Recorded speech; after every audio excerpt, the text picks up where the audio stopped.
Hello everyone, it's Kay here and I'm here today to share some makes and to have a coffee and a catch up basically. I'm still not really in a great place to be coming up with anything very original at the moment, but I am here to show you some little bits that I've been working on over the last week, I guess, maybe even a bit longer than that. Hugely inspired by some very lovely people: Danny Rose, Tamika, Amanda Charlesworth. Oh my gosh, there's just so many.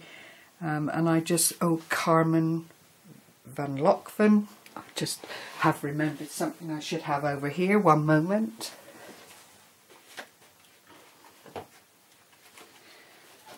All people that make wonderful things and share. So I thought I'd come along and show you what I've been doing, as I said earlier. So I'll move the coffee out of the way. It's there when I need it. And this is the first thing.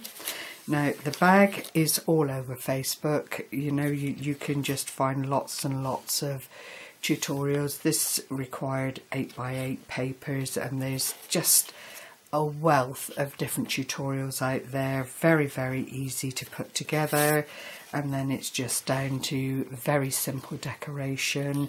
And I just used an ordinary applique here with a little flat back doodad in the centre for a little bit of shimmer, and then a tiny little bit of bling here. And this bag holds a project by the very lovely Carmen Van Lockven, which Carmen I made when I first watched your video, and that's going back, oh my word, quite a few weeks now.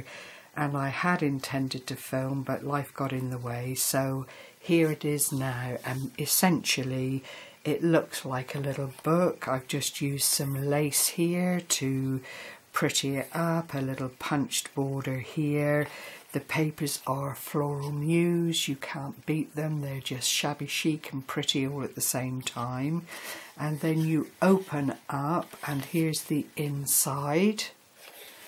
And there is, if I put it this way, a little drawer compartment that just pulls out for little bits and pieces, all lovely decorated with the same Floral Muse papers. But then you open up the top, and it's this lovely little concertina style area that you could use for photographs or little notations, anything like that. And I just thought it was such a clever idea.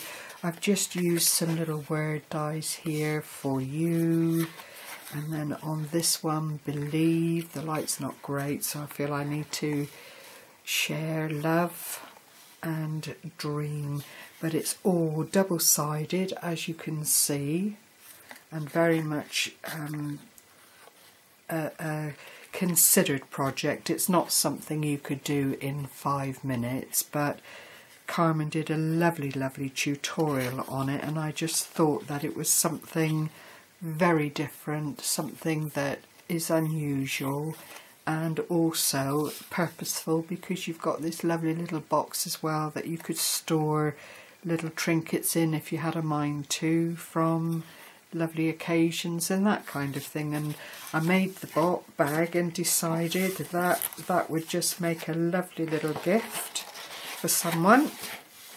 And the box and bag do kind of snuggle up together really nicely, and I just thought that was a nice little gift. I then went on, because it was little projects I was looking for, and made these quite lovely post-it note holders, and you just open it up like a book once again, so you've got a place to jot, little gel pen there just in keeping with colours, and a little bit of decoration on the back. This was from a lady called Shell.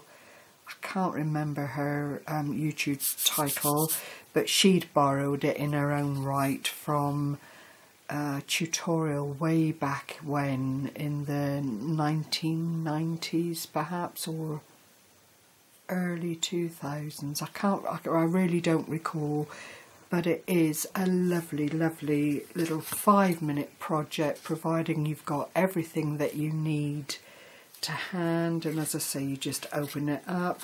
There's the little pen holder there, which is just ideal, and it just makes a lovely, lovely little gift in its own right to busy people on the go that just like to have something close by to put a few jottings in. I've tried to colour coordinate pads and so on just to keep it right, but failed abysmally because I've also been governed by the colour of the gel pens, because it does need to be a mini pen that just slots into that little area. No doubt if you made the casing larger, a larger pen would work just as well, and then just put a little pad in there or some such. But I thought that was a glorious idea.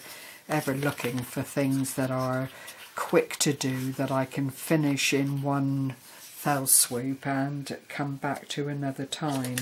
I then received a gift from my lovely friend Amanda Charlesworth, and who, as everyone knows, is a Stampin' Up representative. She is one of the kindest ladies. She always gives back to her customers and holds,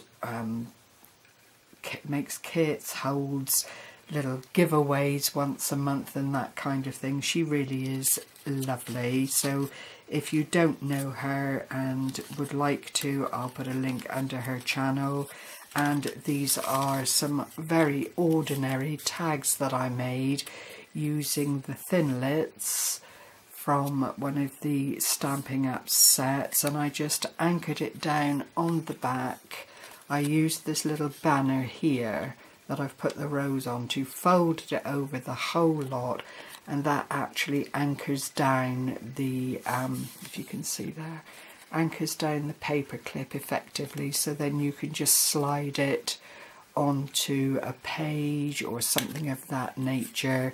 The word is amazing in case it's not coming along very, very clearly.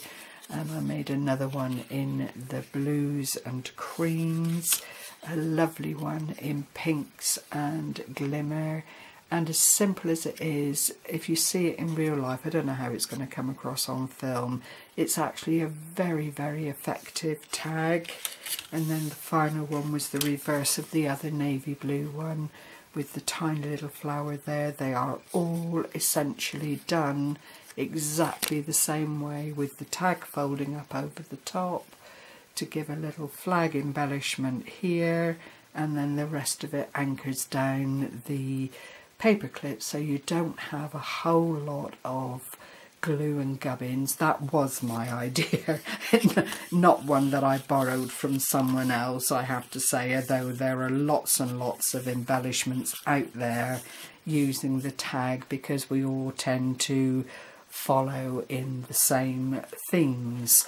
I then went on to watch Danny Rose. I've done a lot of watching, who has recently put a video up for these glorious little diddy bags, and they're tiny. They are just so lovely.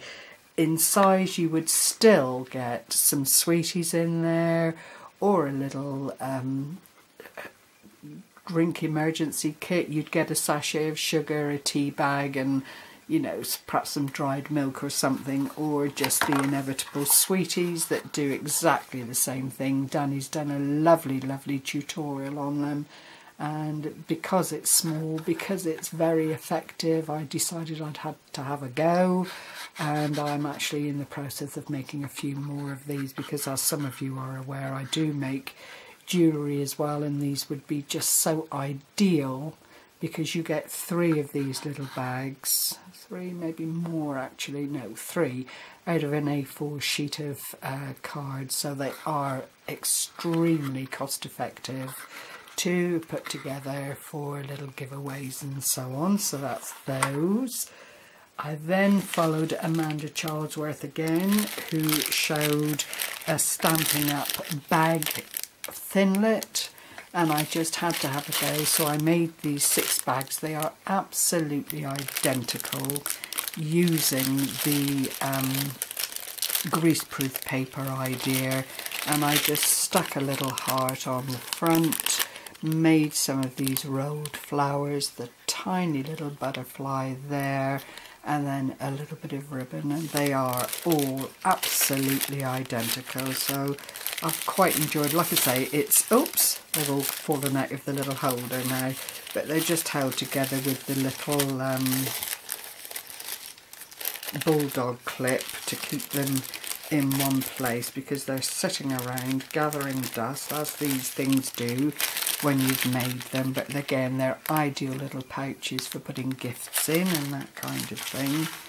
And then finally, absolutely in love with Tamika's little Trinket Box. I had to go on, excuse me, I've got to have a cup of coffee, my throat's a bit sore. Slurping too. I had to go and make another one of the Trinket boxes that I showed last week, so I'll just bring that to the fore so that you can see it. I really do love the concept and idea of this beautiful Trinket box. You would have to hold it in your hands to just appreciate how very well made it is. And I'm not blowing my own trumpet here. It all comes down to using at least a 300 GSM card for the base, and then some good quality decorative DSP designer paper to go on the top. But it just comes up such a treat every single time. And I've just, as I say, used the ribbon. I did make a bit of an error here and put the ribbon on last instead of before I put my DSP over. So it's not perhaps as good as the other one, and it's certainly not as centrally closing as the other one was, because I had to finish very quickly on the last bits and pieces that I did. But that is the inside, and I just think they are absolutely gorgeous. Tamika comes up with these wonderful ideas. No doubt she trawls around looking at different things on Pinterest and Facebook. After all, ladies, there is absolutely nothing new in the craft world. You'd go a long way to find or come up with something totally original. And to those that do, it's always good to sing the praises of the person who inspired you, whether it's the first time they've seen the box or card or what have you. It has to be said, as long as you give credit to the people that you've taken ideas from, then you are just forward posting the praises of the people that have inspired you. And in my world, that's a very important thing to do. Alongside the box, I made some little coordinating tags here. Very simple. I think, you know, you don't have to spend the world in putting your things together. This is all little bits of scraps, little bits of bling. I mean, I do tend to buy a bit of bling these days, just because I think it enhances your projects beautifully. Those will fit into these little boxes quite nicely. I then went on to make some larger ones, and you know, it's not the end of the world in things that you use to put your projects together. It's just tiny little leftover things that, if you coordinate nicely, will always enhance whatever project you hand out to subscribers or friends or swaps. You know, they are really quite lovely. So those can also fit in there quite nicely without taking up a great deal of room, or indeed increasing the weight too significantly. And I think, looking at this now, the handles would spoil it, but you can also put in other bits and pieces and then send that off as a lovely little gift to one of your crafty friends. Now, I've made all of these things. I've shared with you who I have taken ideas from. Having said that, if there's anything you've not seen the tutorial for and you would like me to do a tutorial, then please put a message underneath. I'm quite happy to do that, and again sing the praises of the people that have been instrumental in helping me do a little bit of crafting over the last few weeks. So, you know, thank you so much again for sharing this time with me. I hope that you've seen things here that have just made you want to look into the items a little bit more and check out the people that I've mentioned. I will leave links underneath, as I've said, to promote the channels of the people that have inspired me. So thank you once again, everyone. Take care, happy crafting, bye bye for now.